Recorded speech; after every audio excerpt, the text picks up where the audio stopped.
Hey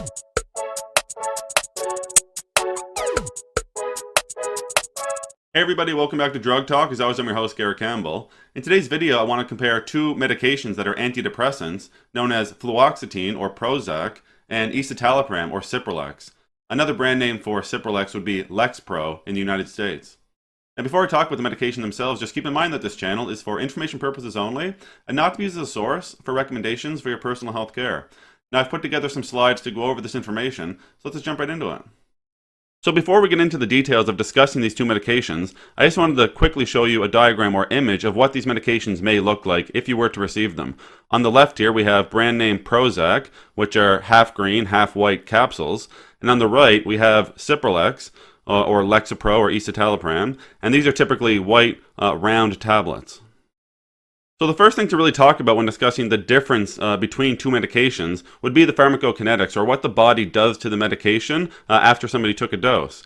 So first we'll talk about the time to peak concentration, which is the amount of time it takes for the medication to reach peak concentration in systemic circulation. So for Prozac, this would occur at about 6 to 8 hours, and for Cipralex, this may happen at about 5 hours. So you can see that for these two medications, their time to peak concentration is very similar to one another. Now talking about the elimination half-time, which is the amount of time it takes for the concentration in systemic circulation of the medication to decrease by half. So for Prozac, it's 4 to 6 days, which is a very long half-life, and for Cipralex, it's 27 to 32 hours. So you can see by these numbers that Prozac, or fluoxetine, would stay in your system for much longer of a duration than Cipralex.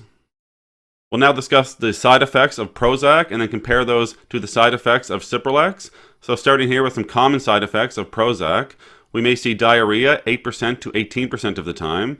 Indigestion comes in at 6 to 10%. 4 to 17% of patients may experience a loss of appetite, while 12 to 29% may experience nausea. Xerostomia, or dry mouth, may happen 4 to 12% of the time, and asthenia, or abnormal weakness, may happen 7 to 21% of the time. 2 to 11% of patients may experience dizziness, and 9 to 33% may experience insomnia with this medication. 5 to 17% may experience somnolence, and a tremor may happen in 3 to 13% of patients. 3 to 15% may experience anxiety, and some patients may experience a feeling of nervousness. This happens 3 to 14% of the time. Now, some more serious side effects with Prozac would be prolonged QT interval, worsening depression. Some patients may experience mania or serotonin syndrome. Comparing those side effects now to the side effects of Cipralex, we may see diaphoresis 3 to 8% of the time. 2% of patients may experience abdominal pain. Constipation comes in at 3 to 6%. Diarrhea at 6 to 14%. And indigestion at 2 to 6%. 15 to 18% may experience nausea. And xerostomia, or dry mouth, may happen 4 to 9% of the time. Dizziness seems to happen 4 to 7% of the time, and 24% of patients may experience a headache. 7 to 14% may experience insomnia, and somnolence may happen 4 to 13% of the time.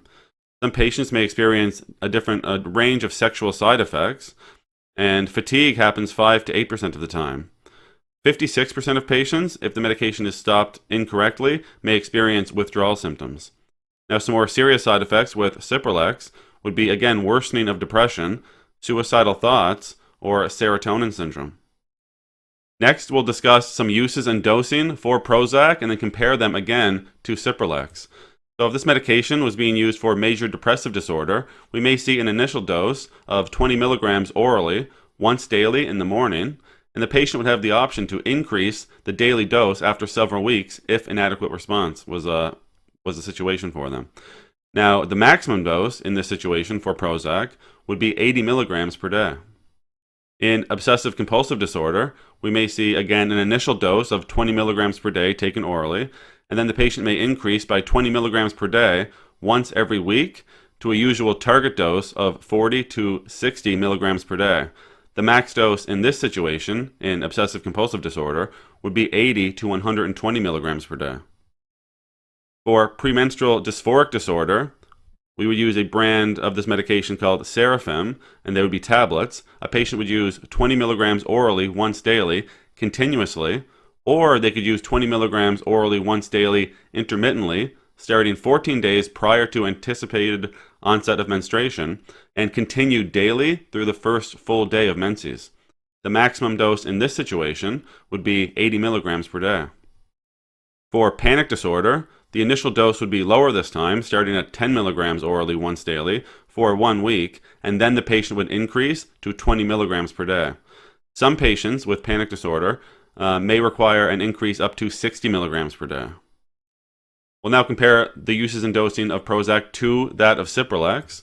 So in major depressive disorder, the initial dose would be 10 milligrams per day, orally as a single dose in the morning or in the evening, and a patient may increase to 20 milligrams per day after a minimum of at least 1 week. For obsessive compulsive disorder, again we would start with 10 milligrams per day orally, and the patient may increase after a week to a usual target dose of 20 milligrams per day. The maximum dose for Cipralex in obsessive compulsive disorder would be 40 to 60 milligrams per day. For social phobia, which would be an off-label indication, we may see 5 to 20 milligrams orally once daily. For premenstrual dysphoric disorder, we may see 5 milligrams orally on day 1, 10 milligrams on day 2, and 20 milligrams thereafter, beginning on the day of ovulation until the first day of menstruation. And again, this would be another off-label indication for Cipralex. We'll now compare the availability of Prozac with that of Cipralex. So in generic form, we may see oral capsules of 10, 20, and 40 milligrams. There's also delayed release oral capsule, which is available as a 90 milligram. The oral solution is available as 20 milligrams per 5 ml, and the oral syrup is as well 20 milligrams per 5 ml. The oral tablet would be 10 milligrams, 20 milligrams, and 60 milligrams. And then for brand name Prozac, it's available as an oral capsule in strengths of 10 milligrams, 20 milligrams, and 40 milligrams. Now for Cipralex, in the generic form, we may see an oral solution at 5 milligrams per 5 ml, or 1 milligram per ml. We also may see an oral tablet at 5 milligrams, 10 milligrams, and 20 milligrams. And then for brand name, for Cipralex or Lexapro, just two different brand names, we may see the oral tablet as 5 milligrams, 10 milligrams, and 20 milligrams as well. The last thing I just wanted to throw in here as a part of this presentation, although this isn't really comparing both medications, I thought it was just important to share the black box warning associated with antidepressants of this class, the SSRIs, or selective serotonin reuptake inhibitors. So this black box warning pertains to suicidal thoughts and behaviors. So just important when you're using these medications just to have this in mind, or if you know somebody using these medications.